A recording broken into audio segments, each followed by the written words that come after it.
How many of you have some major goals you'd like to achieve? Raise your hands, please. Very good. I know you do. That's why you showed up.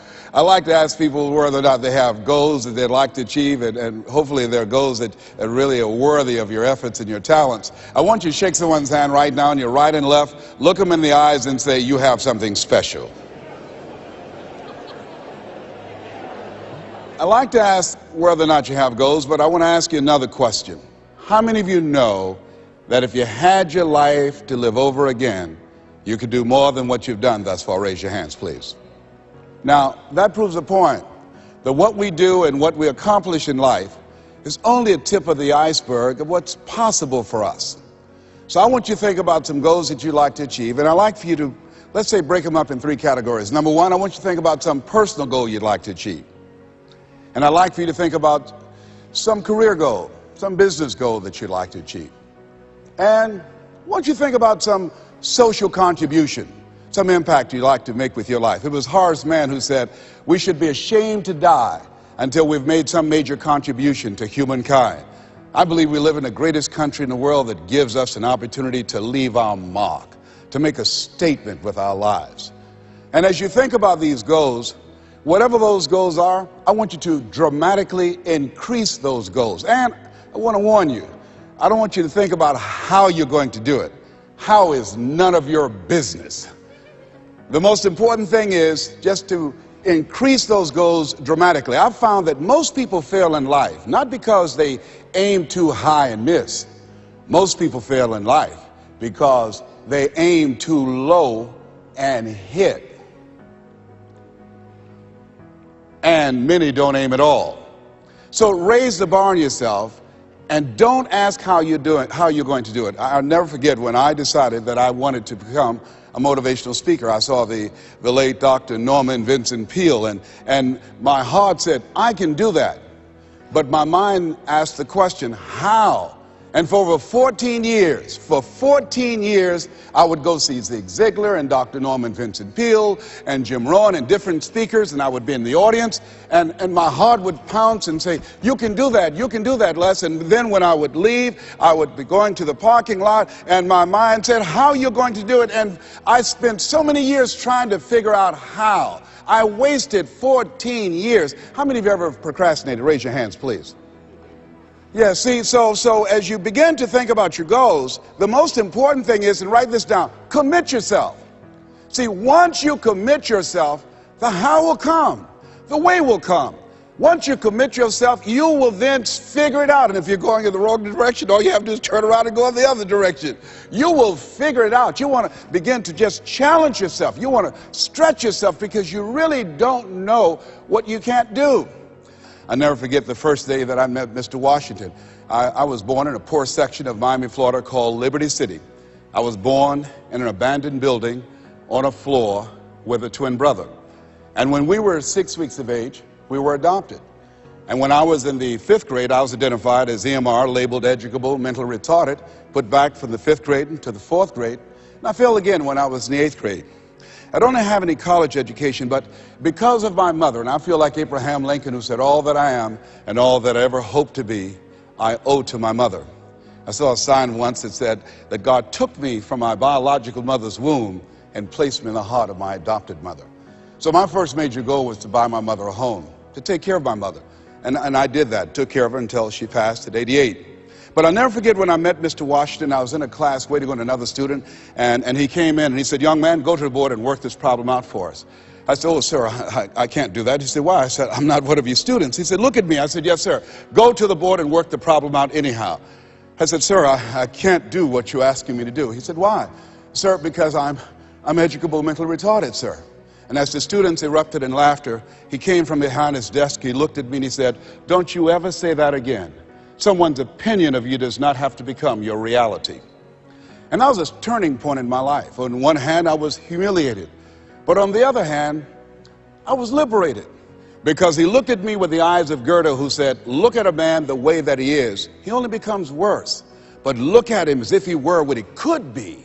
Then he becomes what he should be. And so Mr. Washington, he challenged me. And I want to challenge you right now. about raising your goals. And I want you to shake someone's hand on your right and left, look them in the eyes and say, stretch yourself. Yeah, see, I think that you really have to stretch yourself to discover your stuff. I think that we have to really begin to experiment with life. When I said that you have something special, I didn't say that just to be kind and courteous. You do. See, I think that there are not many people that come to seminars or workshops or will watch a program of this nature. Why?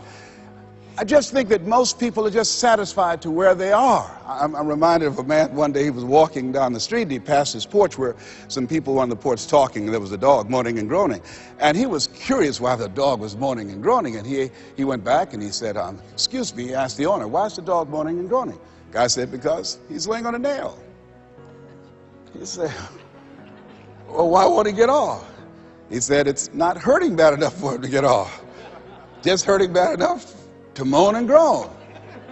How many of you know people who should be here? Raise your hands, please. How many of you know people, all they do is moan and groan? Moan and groan. I'm not making enough money. Moan and groan. I'm unhappy with my job. 87% of people go to jobs that they hate. And in addition to that, you know, as we know that we have the dubious distinction in this country that on Monday morning the heart attack rate increases over 35%. On Monday morning between 6 o'clock and 9, people going to jobs that they hate. The heart said, didn't I tell you I didn't want to go? And attacked them. Some of you don't want to go to work next Monday. So the thing is this. So you want to find out what resonates with you. What is it you really want to do? You want to experiment with life and find out what fits for you. You have something special. You have greatness within you. You have the ability to do more than you can ever begin to imagine. See, I believe that anybody through observation and practice can perform at the level of excellence. But when you're pursuing your greatness, and this is worth writing down, you don't know what your limits are, and you act like you don't have any. So I say to you, you have something special.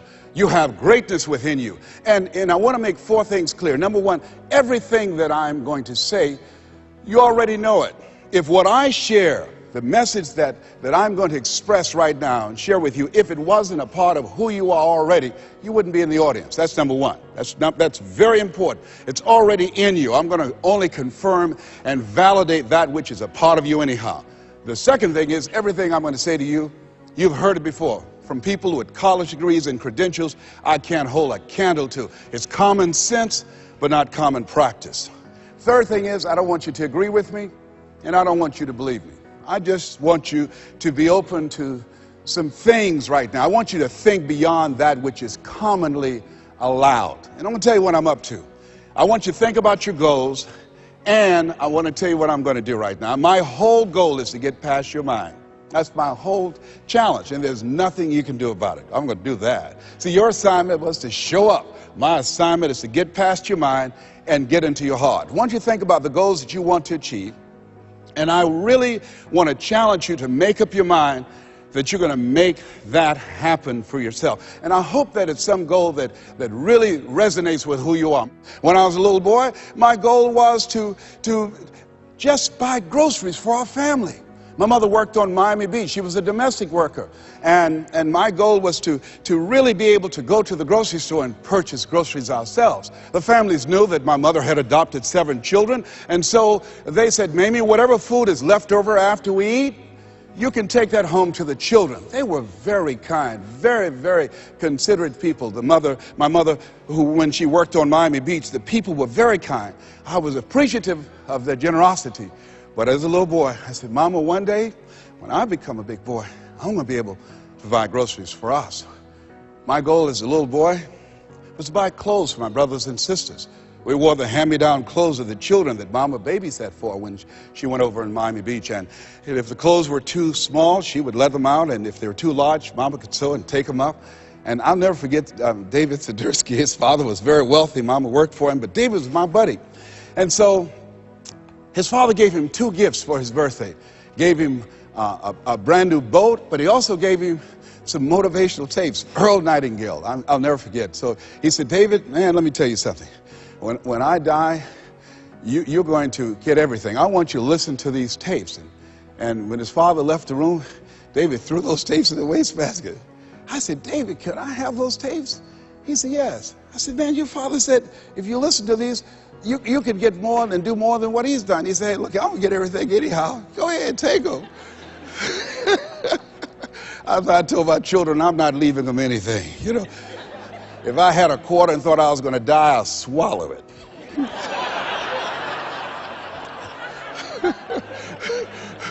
Write this down. It's not what you leave for your children, it's what you leave in them.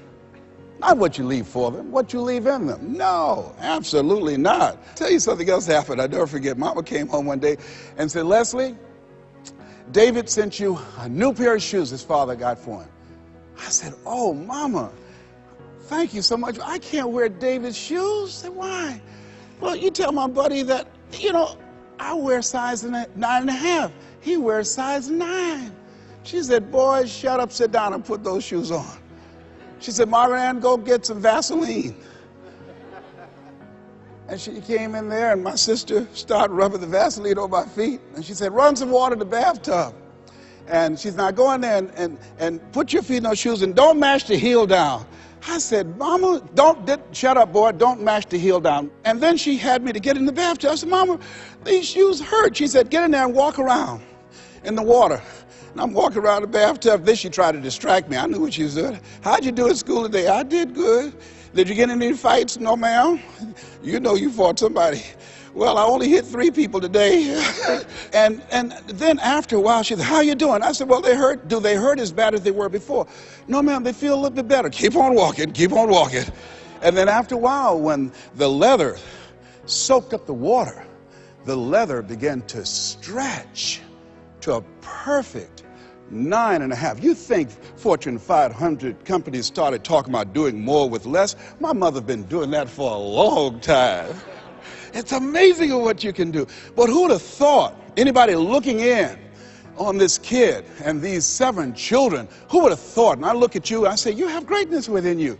You have the ability to do more than you can ever begin to imagine. No one could have convinced me that I would be doing what I'm doing right now. You know, the easiest thing I do every year is go into a sales organization and dramatically increase their sales, or go into a prison and enable prisoners to see themselves differently and teach them the methods and techniques of how to plug into the system, or motivate young people to begin to see how they can have a vision of themselves in the future and fit.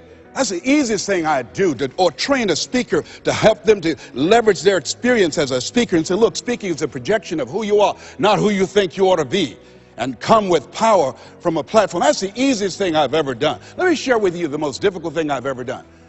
The most difficult thing I've ever done was to believe that I can do what I'm now doing.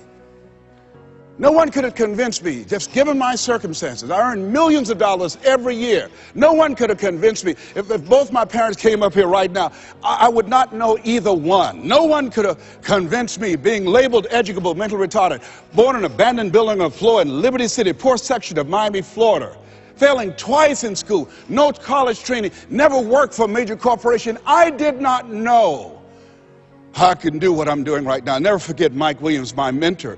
I think a lot of people fail in life because of the fact that they need some mentoring. They need some coaching. Repeat out to me, please. You need some coaching. Yeah, see, you can't see the picture when you're in the frame. I remember Mike saying, Les, you can do this. Mike, how, man? Wait a minute, Mike. How much am I going to be able to charge, Mike? Les, you could start out at $1,000 an hour. Mike, I don't make that working for 2 weeks. Come on, Mike. Man, I appreciate your belief in me, Mike. Look, Mike, I work for the Miami Sanitation Department, man. I've been a garbage collector. I've done door-to-door sales. That was great, and I'm here as a disc jockey. That's good, Mike, but Mike, I don't think I can do that. Les, you can. But Mike, I don't have any credentials. I've never written any book, anything. Man, I'm not rich. How can I teach somebody to do something I've never done? But Les, why don't you just test yourself? Why don't you stretch, Les? Come on, man. Mike, I don't know. And here's something I realized. Write this down. Sometimes you have to believe in somebody's belief in you until your belief kicks in. I respect Mike Williams. Here, this young man, he saw something in me that I didn't see it, and strong analytical mind. And I looked at him. I always respected his thinking. And he looked at me and he made me feel special. And I said, okay, Mike. And I just kept holding on to what Mike said to me. I just kept holding on to what Mr. Washington said to me. I kept holding on to my mother saying, you're special, Leslie, when they said you're educable, mentally retarded. Mama didn't know what that meant. She only had a third-grade education. So she said, he'll be all right, honey. Hard head make a soft behind. He'll be fine. But she said, you're special, baby. You are special. And they kept saying that over and over again. Faith comes by hearing and hearing and hearing. And so here's what I want you to do. Let us say together, as you think about your goals and your dream, let us say together, it's possible. Together, please. It's possible. Say it like you mean it. It's possible. Thank you. Write that down. See, most people never achieve their goals because most people suffer from possibility blindness. They look around trying to think about the things that they don't have. Robert Roots, young man who wrote a book about success principles of the three little pigs. He said, it's not what you don't have, it's what you think you need that keeps you from being successful or happy in life. It's not what you don't have. See, I was focused on what I didn't have. Don't have a college degree, don't have any credentials, never worked for a major corporation. I was focused on the negative things and said, negative things are the things that you see when you're not focused on your goal. What do you come with? What is it that you have within you that you showed up to bring? Hey, Les, you don't know, but my dream is a long shot. A friend of mine, Dexter Yeager, said when the dream is big enough, the odds don't matter. I'm reminded of a great man when I was reading Time magazine talking about some of the great minds of the last century. They didn't mention his name, Dr. Howard Thurman, one of the mentors of Dr. Martin Luther King Jr., and also an advisor to Mahatma Gandhi and Albert Schweitzer. And he said, the ideal situation for a man or woman to die is to have family members standing around their bed praying with them as they cross over. But imagine, if you will, being on your deathbed and standing around your bed, the dreams given to you by life, the ideas that you never acted on, the talents, the gifts, the abilities that you never used. And there they are, standing around your bed, looking at you with large, angry eyes, saying, we came to you, and only you could have given us life. And now we must die with you forever. And the question is, if you died this very moment, what will die with you? What dreams? What ideas? What talents? What leadership potential? What greatness that you showed up to bring? That you allowed fear or procrastination to hold you back? Perhaps that's why Henry David Thoreau wrote the words, oh God, to reach the point of death, only to realize that you've never lived, only to realize that you've never scraped the surface of your potential. Repeat after me, please, with power, feeling, and conviction. I refuse to die an unlived life. Yes, shake someone's hand on your right and left and say, live your dream. Yeah, I think we should all resolve. I refuse to die an unlived life. Don't worry about the odds. You survived 1 out of 40 million sperms. You will never have those odds again. You beat those odds, you can win anything. Here's something else stops most people. You know what it is? Failure. Let us say together, I will fail my way to success. Yes, write that down. I will fail my way to success. See, 8 out of 10 millionaires have been financially bankrupt. 85% of people allow their fear of failure to outweigh their desire to succeed. And I believe that the reason that most people go so far in life, and stop, Maya Angelou said it best. She wrote a poem. She said that most people go so far in life and then they park. They pull off the highway of life, especially when they get some hits, especially when they've been rejected, especially if they have an illness, especially if they lose something. They park. And I take it further. They don't even turn on their emergency lights. It's not because that they are broken down. They don't want anybody to stop and say, hey, look here, I've got some jumping cables in my trunk. You need a jump? Hey, look here, there's a service station ahead about 3 or 4 miles. I have a can. I can take you up there and get some gasoline. Oh, no, I'm just fine. I had a talk show once, and highest rated, fastest canceled talk show in the history of television. Well, at least I had one. And I was excited. You know, when the time I came into television years ago, television was based upon conflict and controversy. So I said, I want a solution-oriented talk show. First concept of that kind. High ratings. And the syndicators say, you just got lucky. Come on, let's do these other type of shows. You can be a Jerry Springer. Oh, no, that's not why I came here. No, I believe that we live in the greatest country in the world where we should hold ourselves to certain standards. I'm not going to come here and sell out on who I am. I'm not going to compromise. I'm not going to lower my standards for you. No, that's not why I showed up. And so they fired me. Security walked him out. I said, I can walk by myself. But let me tell you what happened. I took a hit and I parked. It wasn't that I didn't have the ability to do more. My concept was good. But what happened when I took the hit, when they canceled the show, I canceled myself. When they said the show is going to be taken off television, it won't work, I told myself, Les, you can't succeed in television. And I parked. You know what I did? I went back to my comfort zone. As a motivational speaker, at least I'm doing better than most people. That's nothing to compare yourself to worse that other people are doing and then make yourself feel better. No, I parked. I didn't have my emergency lights on. I didn't want to show up on the radar. I parked. You know how long I parked? I parked for 10 years. Do you hear me? Now, unlike Regis Philbin, when his shows were canceled, he kept going, he kept going, he kept going, and he got other shows. I bet you somebody gave him a push. Somebody said, hey, you need a lift? I didn't even make that an option for me. I got off the highway, I went back to my comfort zone, and I parked. The show failed, and I identified myself as a failure. And guess something happened. One day, just flipping the channels, looking at PBS, and saw Wayne Dyer, my friend Wayne Dyer. And boy, I said, wait, we're both in our 60s. Wayne is still doing it. Wow, the little hair he has, it's gray, he's still there. I said, hey, I've got some more stuff in me. I've got another PBS special in me. I've got some other ideas. You know, Oprah and Phil, they're doing my stuff. Maybe I need to come back out here. And I went back and started calling PBS and different people. They said, Les, what happened to you? I said, well, I didn't know whether or not anybody would be interested in me because the show was canceled. No, you had some good ideas. And when they said, yeah, we would love to do a show with you, I said, you would? They said, yes. And when I went into the studio and people that I worked with 10 years ago, they were still there. And I said, guys, you know, do you guys still have it? They said, we have it. Do you have it?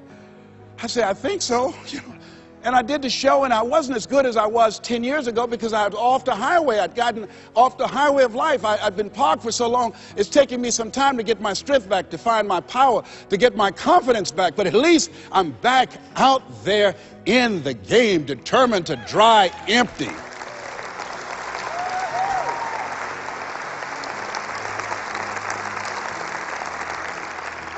So I say to you, see, I only attract millionaires or millionaires in training.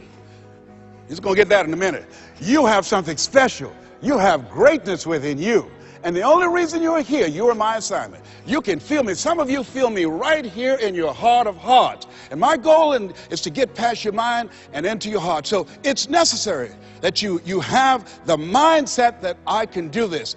You've got to begin to believe and to fortify that belief and feed that belief by listening to tapes, going to seminars and workshops, by challenging yourself, by stretching yourself. It was Osborne who said, unless you attempt to do something beyond that which you've already mastered, you will never grow. And as you begin to challenge yourself, you'll discover some things about yourself that you don't know right now. The other thing is you begin to look at yourself, look at your dreams, and begin to experiment and stepping into your greatness.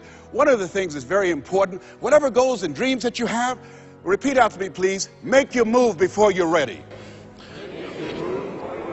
You have Price Pritchett, who's a great motivator and trainer. He said, make your move before you're ready. We're instructed in life to walk by faith and not by sight. See, you want to really begin to stretch yourself. You want to become a risk taker. You want to raise the bar on yourself. Most people won't do that. See, most people engage in low-life living, low-risk living. Viscott said, if you're not willing to risk, you cannot grow. And if you cannot grow, you cannot become your best. And if you cannot become your best, you can't be happy. And if you can't be happy, then what else is there? I like what Helen Keller said, life is short and unpredictable. Eat the dessert first. And so, you want to begin to take some chances. You want to begin to challenge yourself and make it okay to fail and learn from your failures. Don't allow fear of failure and the allure, the attractiveness of playing it safe in life to draw you in. You can't get out of life alive. You've got to die to leave here. Other thing is you look at yourself and look at your dreams. Detoxify your life. Write that down. See, I think that most people never achieve their true goals in life because they're surrounded with too many toxic, negative, energy-draining people. You've got to look at the people in your life and ask yourself the question, what is this relationship doing to me? How is it impacting my life? Am I a better person? Sidney Poitier wrote a book called The Measure of a Man. And it's powerful, but I encourage you to get the tapes. I love his voice, and he said something in there. He said, when you go for a walk with someone, something happens unconsciously. It's not spoken. Either you adjust to their pace, or they adjust to your pace. Whose pace have you adjusted to? See, you want to surround yourself. My daughter, Ona Brown, who's a speaker and coach, she says, call forth your team, but make sure these are people that you can learn from. I'll never forget, I'm on a special board with a Bishop T.D. Jakes, and we went into a board meeting. He looked at everybody before opening the meeting. He said, as soon as I know as much as you do, you're fired. And with that, the meeting is now open. Everybody continued to learn on that board. Trust me on that. A friend of mine, Dennis Kimbrough, motivational speaker out of Atlanta, he said, if you're the smartest one in your group, you need to get a new group. So as you look at yourself and look into the future, call forth your team. George Fraser says your network determines your net worth. Who do you allow to be in your ear? What kind of relationships are you developing? Are they an asset to you, or they're a liability? Do they elevate your spirits, or do they tear you down? I think of two types of people: nourishing people and toxic people. Nourishing people, they bring the best out of you. They encourage you, they inspire you, they hold you accountable. Toxic people, they are critical people, always telling you what you can't do. They're always measuring your possibilities based upon their failures. My mother said, never let anybody tell you what you can't do, son, especially if they haven't done it. They don't know what's possible for you. So as you begin to look at yourself, begin to identify the relationships that you communicate with most and say, hey, is this relationship helpful to me? And then think about some people that you need to bring into your life that you can learn from, that you can grow from. I joined the National Speakers Association when I decided that I wanted to speak. I wanted to be around the people that were doing what I wanted to do. I'll never forget when I saw Dr. Norman Vincent Peale. He said, you have something special. You have greatness within you. And you can do more than you can ever begin to imagine. And here I am. And the audience said, oh my goodness. I'd read The Power of Positive Thinking 17 times. My hero. And I saw him backstage, and I said, Dr. Peale, hi, my name is Les Brown. I've listened to your tapes and I've read your books. They gave them to us in special education, sir. And one day I would love to be on stage with you. And he looked at me and said, "It's possible, young man. It's possible." But this man, when he spoke, he gave me goose pimples. Deep baritone voice, spoke from his diaphragm. You have something special. You have greatness within you. He override the inner conversations in my mind. I'll never forget a gentleman, what a brilliant man, a Harvard graduate, Dr. Carter G. Woodson. He said, if you can determine what a man shall think, you never have to concern yourself with what he will do. If you can make a man feel inferior, you never have to compel him to seek an inferior status, for he will seek it himself.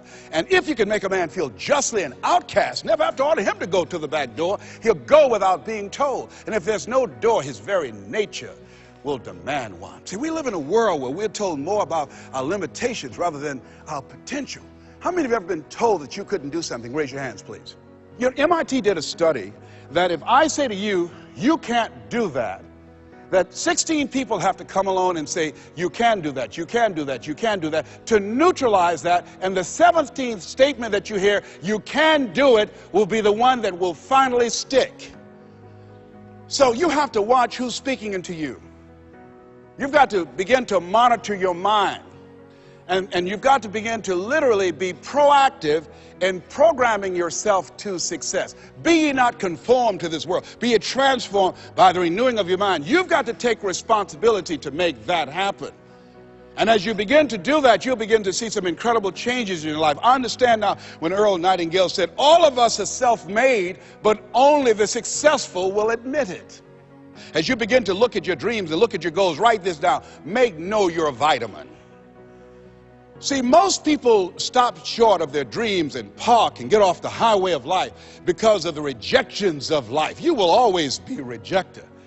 It's no big deal. Jack Canfield said rejection is a myth. It's not like when somebody says no and then they slap you. No, it's just, you know, to me, make no your vitamin. Get excited about the no. Why? Because every time someone says no, that brings you another step to a yes. You're getting closer. Trust me, you will win if you don't quit. You will win if you don't quit. Even a broke clock is right twice a day. The other thing is, as you look at yourself and look at your goals and look at your dreams, assess yourself. What are your strengths? What are your weaknesses? What do you bring to the table? When I looked at becoming a motivational speaker, I looked at all the speakers and I noticed that they were pretty much scripted. So I said, what is it that can make me stand out? I don't have any college education. I don't have any credentials. I never worked for a major corporation. What is it I can do to offset my weaknesses? And then something said, well, Les, and this is very important. Mr. Washington, Mr. Brown, yes, sir. What do you want to do with your life? I want to become successful. Good. He said, you must be willing to do the things today others won't do in order to have the things tomorrow others won't have. That's why you said you have something special. See, very few people go to seminars and workshops. They'll go to a concert, but showing up to get something that can expand their minds and help them to begin to see their lives differently, to give them a larger vision of themselves, they'll be too busy. Or they say, well, how much does it cost? Well, information costs, but it pays for itself. Here's the other thing is, ladies and gentlemen, let's say it's me. Yeah, see, it's possible you can live your dream. It's necessary that you have the mindset that I'm going to do this. But you've got to take ownership. You've got to decide, hey, I'm going to do this. You've got to take responsibility for your life. George Bernard Shaw said the people that make it in this life, they look around for the circumstances that they want, and if they can't find them, they create them. You've got to decide, it's me. You've got to say, and say this with conviction, I expect to win. Yes, I think it's important that we say that. You know, if you ask most people, do you want to become successful? They will say yes. Took my oldest son for a walk, my namesake. You know, we always expect our children to do far more than what we do. Said, Calvin, he wants his own identity. He's Leslie Calvin Brown, Jr. I stopped him, looked him in the eyes, and said, do you want to be successful, son? He said, yes, sir, Dad. Very good. Let's walk, son. Walk further. Stopped him again. I said, Calvin, look me in the eyes, son. Yes, sir, Dad. Do you expect to be successful, son?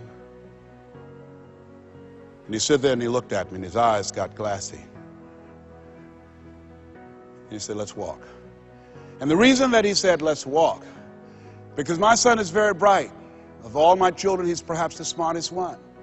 But Calvin now, over 30, Calvin now, a single parent of 2 daughters, good father. Calvin now at this stage of his life, he's behind on his dreams. A lot of talent, a lot of abilities. Very conservative. One of those people, great mind, but he just hasn't developed that, things that we want our kids to have, that I want it. Calvin, you got to kick it up a notch, son. You never thought you'd be in your 30s. You got to kick it up a notch. You got to increase your energy in order to live your dreams. You can't be casual about your dreams. Bill Bailey said, if you're casual about your dream, you'll end up a casualty. Shake someone's hand on your right and left and say, kick it up a notch. Yes. You got to kick it up a notch.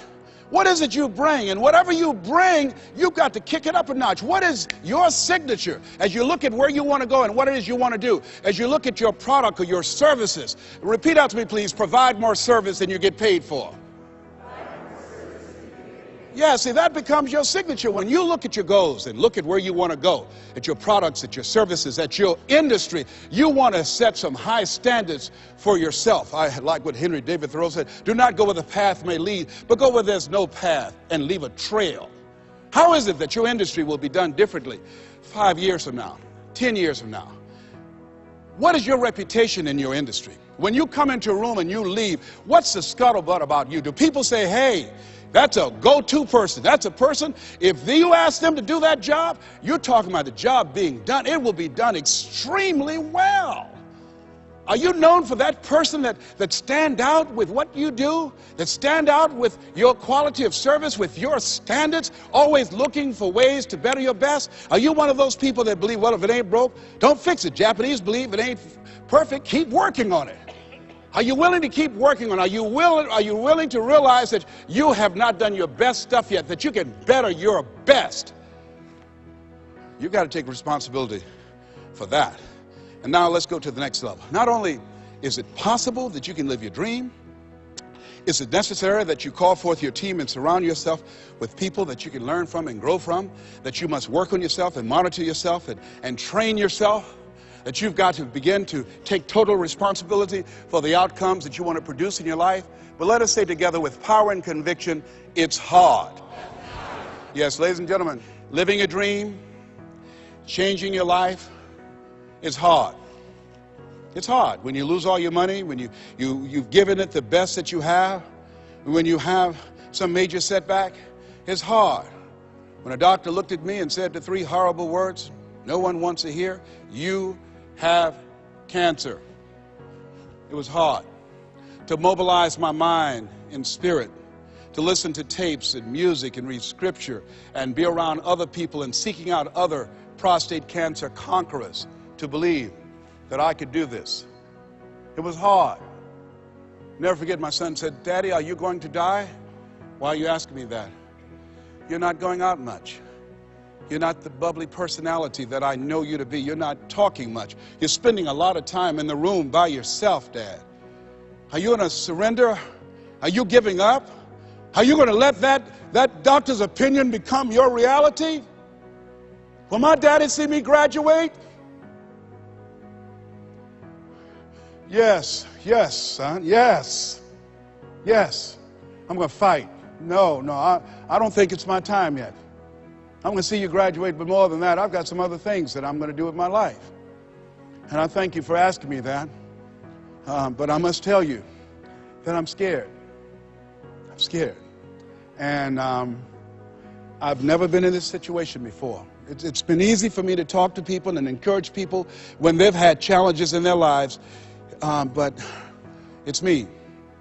And I don't feel less than a man in admitting this to you. Yes, I'm scared. And I need some help. Repeat after me, please. Ask for help. Not because you're weak, but because you want to remain strong. And ask for help. And don't stop until you get it. Don't stop until you. Yes, see, life is hard, and there are some moments in life when you're going to need some help. You're going to need somebody to speak to you. You're going to need somebody to say something to you. I have a friend of mine, Willie Jolly, who's a motivational speaker. He said, a setback is a setup for a comeback. I had to listen to Willie's tapes. I have another friend, Kevin Brace, who's a speaker. He said, Les, come on, man, you can do this. You can make this happen. You can hit a home run. It's a done deal. You are Les Brown. That cancer's got to get out of your body. I said, talk to me, Kevin, talk to me. That's what I need to hear. I needed to hear those words. I don't care who you are. Many people won't allow themselves to ask for help because of pride. Pride cometh before a fall. Because of ego. Ego means edging God out. No, ask for help. Not because you're weak, but because you want to remain strong. And ask for help and don't stop until you get it. I'm here because a lot of people helped me. I'm here because a lot of people believed in me at a time when I was struggling to believe in myself. The other thing is, let us say together, it's worth it. Yeah, see, I think, and write this down, you got to find 5 reasons that will make it worth it for you. 5 reasons. What will make it worth it for you? Mine was, I want to take care of my mother. Mine was, I want to do something with my life. What will make it worth it for you? Mine is, I want to leave a legacy. Mine is, I refuse to die an unlived life. What will make it worth it for you? Repeat after me, please. You got to be hungry. Mr. Washington said, Mr. Brown, what do you want to do with your life? I said, sir, I want to become a disc jockey. Is that right?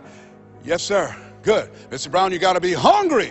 He said, I want you to listen to Paul Harvey. He's the world's greatest communicator. Always find a coach or mentor, someone that's doing what it is you want to do. Watch them. Listen to how he does the rest of the story. Listen to his voice. Mr. Brown, develop your mind and develop your communication skills, because once you open your mouth, young man, you tell the world who you are. And don't forget, Mr. Brown, you got to be hungry. Take the time to develop yourself. So I started training and working on myself. And then pretty soon I came to him. I said, sir, I've been working on myself. I've done the things that you told me to do. I listen to Earl Nightingale all the time and Zig, and I've been reading Dr. Norman Vincent Peale's book, and I'm ready. I practice every day 2 and 3 hours, sir. Is that right? Yes, sir. Very good, Mr. Brown. You got to be hungry. I said, why do you continue to say that? Sir, people that are hungry are unstoppable, Mr. Brown. People that are hungry, no excuse is acceptable. Go out and face the music, young man. And don't forget, stay hungry. And know your vitamin. I went to apply for a job on Miami Beach. Milton Butterball Smith was the program director. Hello, Mr. Butterball. How are you, sir? My name is Les Brown, sir. I like to be a disc jockey. He said, young man, you have any journalism in your background? No, sir, I don't. You have any experience in broadcasting? No, sir, I don't. He said, I'm sorry, we don't have any job for you. I went back and I told Mr. Washington. I was devastated. I said, Mr. Washington. They said, no, they wouldn't even allow me to audition for them, sir. Mr. Brown, don't take it personally. I told you, know your vitamin. Most people are so negative, they have to say no 7 times before they say yes. Be unstoppable, Mr. Brown. You got to be hungry. Go back again. Yes, sir. Hello, Mr. Butterball. How are you, sir? My name is Les Brown, sir. I like to be a disc jockey. Young man, weren't you here yesterday? Yes, sir, I was. Didn't I tell you no yesterday? Yes, sir, you did. Then why are you back today? Well, sir, I didn't know whether or not somebody was laid off or somebody was fired, sir. Nobody was laid off or fired. Now get on out of here. I came back the next day. Hello, Mr. Butterball. How are you, sir? My name is Les Brown, sir. I like to be a disc jockey. I know what your name is. Weren't you here the last 2 days? Yes, sir, I was. Didn't I tell you no the last 2 days? Yes, sir, you did. Then why are you back today? Well, sir, I didn't know whether or not someone got sick because someone died, sir. No one got sick or died. No one was laid off or fired. Now, don't you come back here again. I came back the next day talking loud, looking happy like I see you for the first time. Hello, Mr. Butterball. How are you? He looked at me with rage. He said, go get me some coffee. I said, yes, sir. So I became the errand boy for the disc jockeys. I'd go get their lunch and their dinner, and I'd stand in the control room, memorizing their hand movements on the control board and all the instruments, learning everything that I could because I expected to be behind that microphone. Then one day, it was a Saturday afternoon, and a disc jockey by the name of Rockin' Roger was drinking while he was on the air. Rockin' Roger got so drunk, he started slurring his words. He was about to fall off the chair. He obviously could not complete his program. And there I was, looking at him through the control room window. Saturday afternoon, I was the only one there, young, ready, and hungry, walking back and forth saying, drink, rock, drink. Drink, rock. I'd have gone and get him some more if he'd asked me to. Then pretty soon the phone rang. It was the general manager, and I answered the phone. I said, hello? He said, young boy, this is Mr. Klein. I said, I know. He said, Rock can't finish his program. I said, I know. He said, would you call one of the other DJs in? I said, yes, sir. I hung the phone up. I said, you must think I'm crazy. I called my mom and my girlfriend, Cassandra, and said, y'all come out on the front porch and turn up the radio. I'm about to come on air. I waited for about 20 minutes, and I called him back. I said, Mr. Klein, I can't find nobody. He said, young boy, you know how to work the controls? I said, yes, sir. He said, go in there and segue the records, but don't say nothing here. I said, yes, sir. I couldn't wait to get old Rock out of the way. I put on a fast record. I said, look out, this is me, LB, Triple P, Les Brown, your platter playing papa. There were none before me and there will be none after me. Therefore, that makes me the one and only. Young and single and love to mingle, certified, bona fide, doubly qualified to bring you satisfaction and a whole lot of action. Look out, baby, I'm your love man. I was hungry.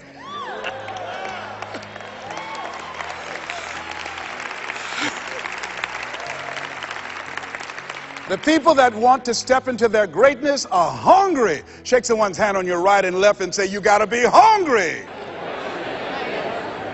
What is your legacy? What will your statement be?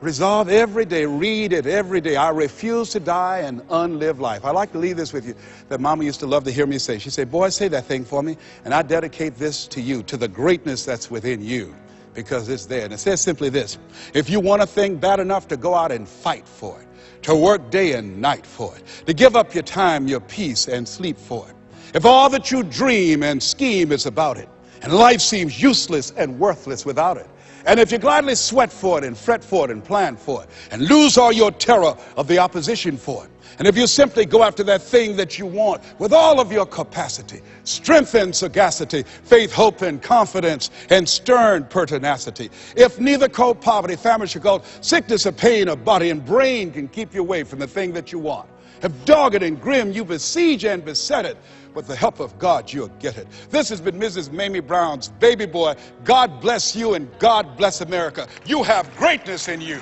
I have a question for you. How to unleash our greatness? It is a great question. So how can we help people to do that? I think that the people that are discovering how to unleash their greatness are people who have the mental resiliency and the courage to face failure, that you will fail your way to greatness. That most people allow their fear of failure, 80%, allow their fear of failure to outweigh their desire to succeed. When you're willing to fail again and again and again, when you make up your mind to become unstoppable, when you make up your mind to become a no matter what person, then that will then give birth to a part of yourself that you don't know right now. And maintaining a spirit of optimism and challenging yourself and learning from your mistakes. Understand that the setback is a setup for a comeback. You have comeback power. As a friend of mine named Willie Jolly would say, that the things that you experience when you win. I used to be a state legislator in Columbus, Ohio. When I won a debate and got legislation passed, I won because of what I knew. When I lost a debate, I lost because of what I didn't know. And so now I had to go back to the drawing board and study harder to come back again and to challenge my opposition. Yeah, it's amazing. And I would love to know, because you mentioned courage. According to you, can we develop that? Can we develop? Yes, courage can be developed, absolutely. And there are things that will help you to do that by putting yourself in uncomfortable situations. Sometimes life will force you to become courageous. And so it's there that most of us don't develop our courage muscle. Case in point, that I've had the challenge, and I'm watching my languaging, of dealing with the fear of claustrophobia, of being closed in. And I had to have an MRI. And so I'd never had one before. So the first time I came, they had about 4 or 5 females in the room. They said, "Are you afraid?" When they opened the door, I looked at them. I said, "No." I was terrified. But I developed my courage. But the first time they closed the door, I started knocking and say, "Hey, let me out, let me out." And then I had to call a friend of mine to calm me down. And he said, "Les," he said, "cancer is a thief. Let them find it before it becomes a murderer." He said, "Focus on the outcome, not on the process." And so the way that I handle fear is I don't focus on what is it that's terrorizing me. I focus on what is it I want to accomplish. And I see myself achieving the victory. I see myself living from the dream, living from that place that I'm reaching for in my mind. Einstein said the imagination is the preview of what's to come. And so we can bypass the things that will cause us to be afraid by looking at and being focused singly on the things that we're going for. Yes. And I would like to have your point of view about something. When people are setting up big goals, sometimes they have big fears in doing that. So do you think we have to keep our big goals, or we have to lower the goals, or lower the action, lower the comfort zone? We're living in an incredible time that there's nothing that we can't do. Yeah. We're living in a time where we have, in our lifetime, seen someone go from prisoner to president of a country in South Africa, Nelson Mandela. Yeah. Where President Barack Obama, raised in a single-family household, an African-American male, became the most powerful man in the world. Yeah. So what we know is that anything's possible, and we must challenge ourselves. The only reason that most of us don't accumulate a level of achievement in our lives, one, most people end up aiming low. That's what I did most of my life, that most people fail in life, not because they aim too high and miss. Most people fail in life because they aim too low and hit. And that's what I did. I was a disc jockey. I was very satisfied. I achieved a level of professionalism and mastery in that area. And then someone challenged me and said, "You can do more." And it took him 14 years to convince me to become this person that you now see. This person that you now see, this voice, which I consider my power voice, I had absolutely no idea that this person existed. But there is sometimes in life, someone can take you to a place within yourself where you can never go by yourself. And he saw something in me. And sometimes you have to believe in somebody's belief in you until your belief kicks in. And what do you say to someone who are saying, "Oh, nobody around me are believing in me"? And that's okay. If you have that, that's great. If you don't have it, it's okay. I, for years, read books of people who I didn't know, but I considered them as my personal mentors. I studied Winston Churchill, who said, "The truth is incontrovertible. Malice may attack it, ignorance may deride it, but at the end, there it is." I studied Earl Nightingale, who said, "All of us get in life what we are, not what we want. All of us are self-made, but only the successful will admit it." So I studied these people, and they mentored to me. I feel their spirits. I surrounded myself in my bed with their books and their audio, in my imagination, and listening to their audio programs. Yes. So how much does the library card cost? It's free in the United States. I don't know what in your country. So I suggest that you spend time working on yourself. Study the high achievers. I did that to find out how did they get there. I studied the life of Frederick Douglass, who said, "We won't get everything that we fight for, but everything we get, it will be a fight." And so as you study these people and imagine yourself in their position, and in your mind's eye, say to yourself, as I did, if they can do it, I can do it. They put their pants on one leg at a time. They breathe air just as I do. And so I believe that what you focus on the longest becomes the strongest. What we think about, we bring about. When you train your mind to serve you by reading a minimum of 20 to 60 pages a day, listening to audio programs, writing goals down, reading them 3 times a day, you're literally creating a new mental blueprint and imagining and seeing yourself already living from the goal.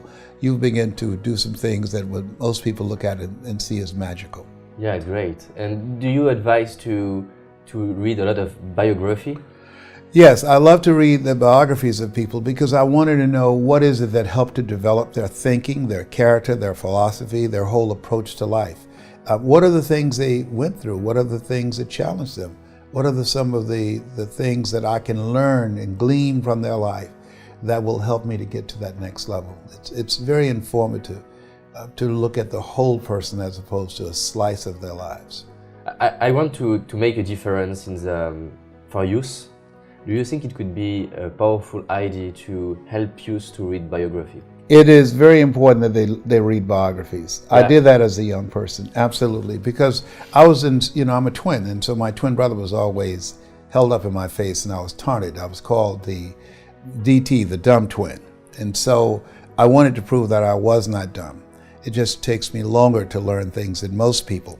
And so I read the autobiography of Malcolm X, of Dr. Martin Luther King Jr., Winston Churchill, of people that I admired, of Paul Robeson.